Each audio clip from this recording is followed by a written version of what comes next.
Thank you very much. If I could just encourage anyone not to call out during the speeches, that would be very helpful. Thank you. And just a reminder that if you have a question, now is the time to write it down, as we'll be collecting those in after this round, as we invite Stephen Law for his first rebuttal.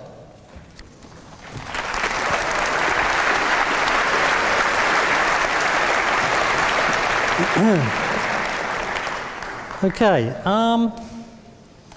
good. Well, Professor Craig made some interesting points there. I'll respond to them as many as I can in the time available to me. First of all, Professor Craig seemed to be suggesting that I think Christians think God is good because, you know, they draw that conclusion on the basis of what they see of the world around them.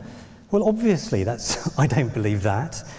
He's attacking a straw man at that point. I assume that Christians have some other reasons for thinking that God is good, because it's pretty obvious from what we see of the world around us that it really does not support that belief. That's certainly not why I think that Christians believe that God is good, not at all. So that was just an attack on a straw man. It's not my position, very obviously.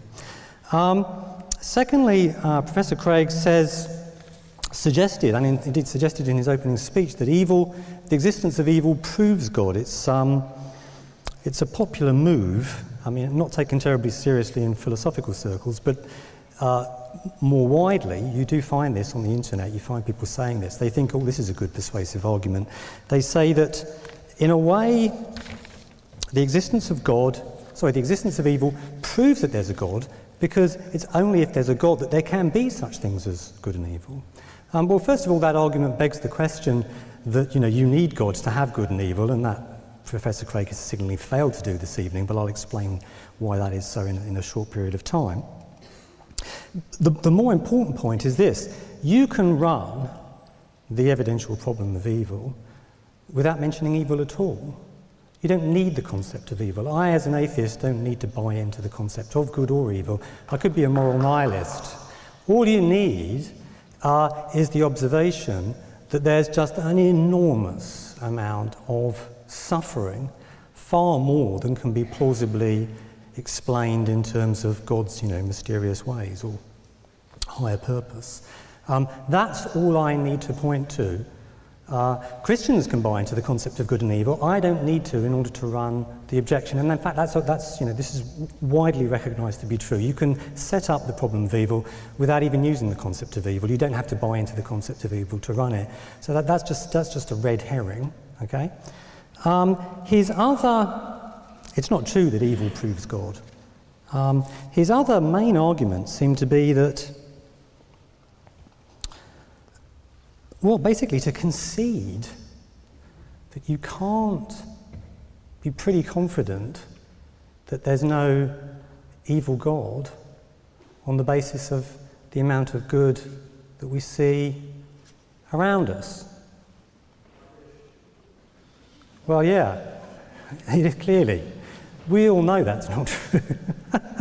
I mean, we can see that there is an immense amount of good stuff in the world, and it's just implausible that, you know, it can be squared in some way with the existence of an all-powerful and supremely malignant deity. Yes, there are all these ingenious explanations we can concoct and gerrymander, but the fact is, we can all see, we all know, and we will confidently dismiss, rightly so, the evil God hypothesis purely on the basis of what we can see of the universe around us. And if we can do that, then why can't we do it for the good God hypothesis? Professor Craig has not answered that question. That is the challenge I'm setting. In order to avoid the challenge, he's basically having to get incredibly sceptical. He's really having to play the mystery card at this point and say, oh, we just can't know whether there's an evil God on the basis of looking at the world around us. Really? Pull the other one would be, you know, my response to that. And if we can show beyond reasonable doubt, I'm not using the word proof, I don't like it, beyond reasonable doubt that there is no evil God on the basis of empirical observation of the world around us, then why on earth can't we show that there's no good God on the basis of empirical observation of the world around us, the sheer quantity of bad stuff that there is? That's basically the challenge I'm putting forward, and it seems to me that Professor Craig is just having to play a highly implausible sceptical card in order to try and get himself out of trouble at this point.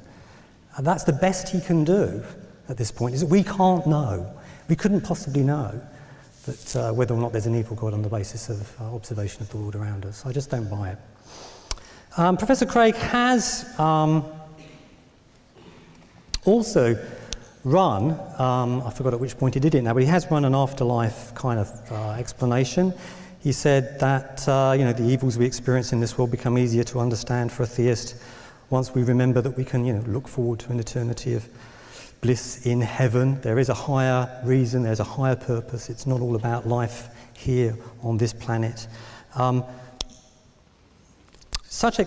I've already pointed out in my opening speech, such afterlife type explanations can also be run by someone who believes in an evil God. They can insist that the goods we experience in this life will be more than adequately outweighed by the horrors of spending eternity in the company of the supremely malignant deity in the next. Clearly that's not good enough as an explanation, as a defence of reasonableness, the belief in an evil God is reasonable. And if it won't do in defence of belief in an evil God, then why on earth should we find it remotely plausible as a defence of belief in a good God? So I can't see that Professor Craig has really got a decent response here at all. In fact, many of the moves that he usually makes have just not cropped up, interestingly, probably because he can see that they're not going to work once we start thinking about the evil God hypothesis. It's a very simple challenge. We can see, on the basis of observation of the world around us, the sheer quantity of good stuff that there is, that there's more than enough to justify the conclusion that there is no supremely malignant, all-powerful deity in charge of the universe. And if that is true, then it just won't wash to say, oh, but we can't know that there isn't a good God, because perhaps there is some deeper reason for all of this horror that we see around us.